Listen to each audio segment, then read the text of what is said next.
Hello guys, muling nagbabalik ang ating click na ito po yung click ko na fully paid na po yung guys. 2 years lang po yung pag-installment ko dito. Ito na, ito pa rin siya. Yung mga sticker ko noon stock pa rin. Ito guys, itong yung sticker dito sa mag kaya itong rainbow. Ito yung Michelin dito pa din, yung MotoGP nandito pa din. Ito yung Street King na side mirror dito pa din. At ito yung odometer niya guys. At ito po yung odometer. Ito po yung consumption niya sa gasolina. Odometer niya ay yung anong takbo na 36,630. Mag 2 years na ito po yung takbo. Araw-araw gagamitin natin.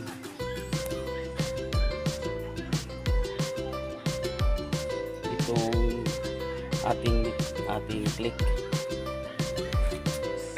At ito,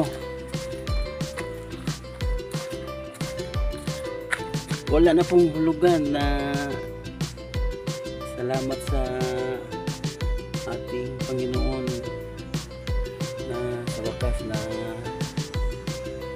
natapos natin ang ating paghuhulog ito ng installment. Ito na yung itsura niya, ganda pa din, para pa din bago, para pa din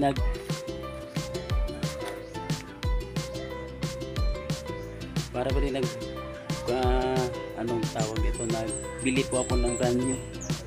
Depende pa yun sa pag-aalaga guys. Ito pa din yung stock niya, yung pag nalagay ko ng sticker. Almost 2 years na po ito. Ito, hindi pa rin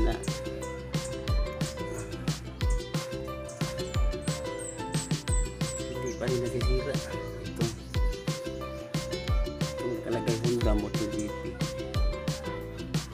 At ito na yung motor. Ito yung Red Bull dito, wala na, tinanggal ko na kasi yung sticker niya para na hindi na maganda tingnan. Tinanggal ko na lang. At meron pa kung na-add dito yung Honda sa CVT cover. Ganda tingnan guys.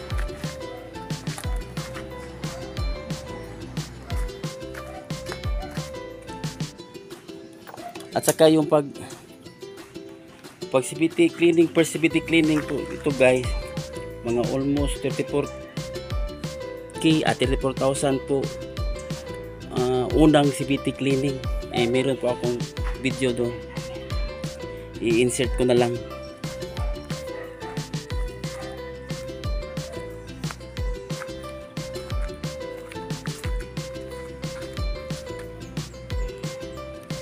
Ito yung sticker niya ng luma na,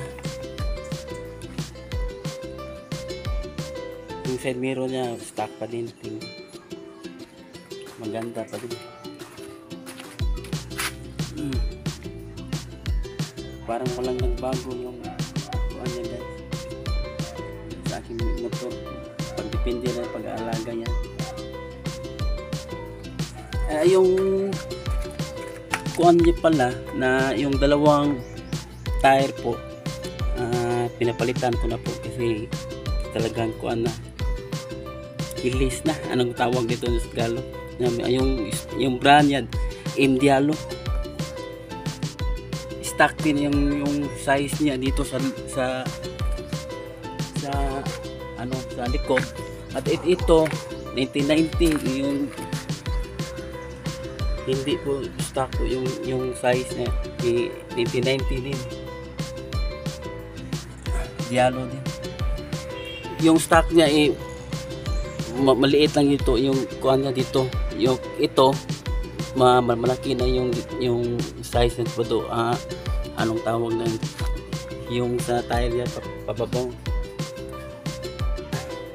Hanggang ngayon hindi ko pa din marunong mag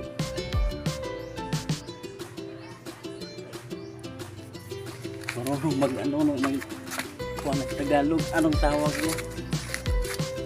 Pasensya na guys. Ito po yun guys. Ay yung seat cover niya na nabutas po dito kasi yung may isang time po yung key ko, yung anong tawag ito, yung susi ko na napunta dito sa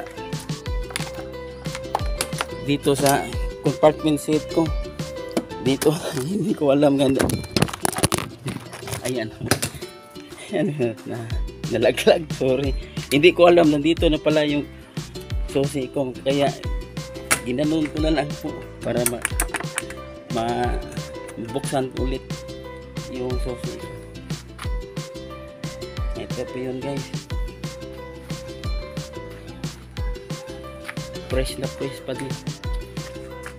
Thank you. Sa susunod naman ang halos isang taon ko po hindi nag-vlog. Ngayon sisikapin ko mag-vlog ulit. Thank you guys.